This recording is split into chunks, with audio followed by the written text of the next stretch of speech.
Olá, gente boa! Como é que tá? Que a graça e a paz do Senhor Jesus encontre repouso no seu coração. Meu querido, Apocalipse capítulo 12, versículo 10. Deixe-me ler o que está escrito aqui. E ouvi uma grande voz no céu que dizia: agora é chegada a salvação, a força, o reino do nosso Deus e o poder do seu Cristo, porque já o acusador de nossos irmãos é derrubado. Preste bem atenção nisso. O acusador dos nossos irmãos é derrubado, o qual diante do nosso Deus os acusava de dia e de noite. E como é que eles venceram? O verso seguinte nos indica: eles o venceram pelo sangue do Cordeiro e pela palavra do seu testemunho. Não amaram as suas vidas até a morte. O homem caído, no livro do Gênesis, ele gerou pelo menos 3 sentimentos no seu interior, do qual eu quero destacar agora. Um deles é em relação a Deus, que é o sentimento de separação. Ele se sente separado de Deus. Em relação ao homem mesmo, ele sente como se tivesse uma eterna culpa em relação ao acusador das nossas almas, que é o Satanás. Ele se sente acusado dia e noite e dia. Como vencer esses tipos de sentimentos? A Bíblia nos mostra o caminho. Hebreus capítulo 9, versículo 14, Hebreus 9, 22. O último verso diz assim: sem derramamento de sangue não há remissão de pecados.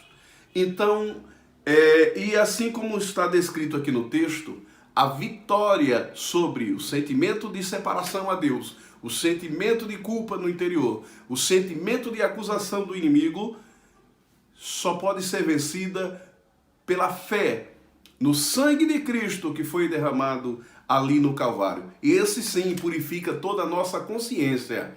É o que diz Hebreus 9, versículo 14. Toda a nossa consciência em relação à condição de pecado.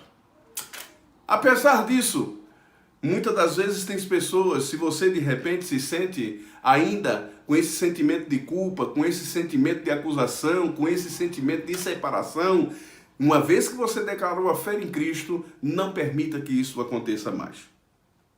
Eu sei, a torcida do inferno é forte e parece que se levanta muitas das vezes contra nós para nos acusar de dia e de noite. E não é só entre anjos caídos, parece que ele tem alguns agentes aqui entre nós que tentam nos acusar de dia e de noite. Mas eu quero te convidar a confiar no poder do sangue de Jesus para redimir o teu pecado. Filhinhos, não pequeis, diz João, mas se pecar, vós tendes um advogado justo e fiel. É a nossa fiel testemunha que está diante dos céus. Todos os dias o acusador pode tentar nos apontar. Lembra de Jó?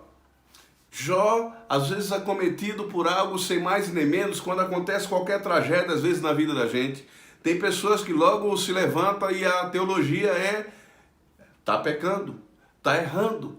É a teoria da justiça retributiva, que você recebe aquilo que dá. Ah, se Deus fosse nos dar aquilo que nós merecemos.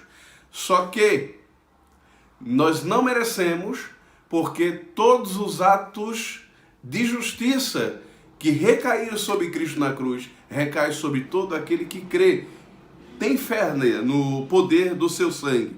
Então Jó estava cercado por alguns amigos, alguns colegas que lhe apontavam, que lhe acusavam, que dizia, mas Jó, sabe o que ele diz?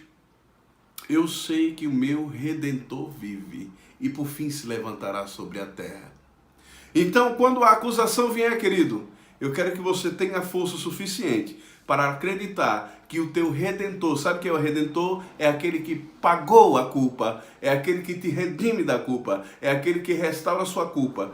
Então aqui está falando, na verdade, de um final de uma vez por todas. Caiu, o acusador dos nossos irmãos que o acusava de dia e de noite. Alguns acreditam que talvez ainda seja uma última tentativa dele, viu? De acusar alguns dos santos. Mas a espada desce no lombo e ele é lançado para a terra. E os santos do Senhor são redimidos de uma vez por toda. Resista, meu amigo, o inimigo, porque ele fugirá de vós. Fique na paz do Senhor Jesus Cristo. Fique na graça do Senhor Jesus. E amém. Meu abraço para você, meus caros amigos.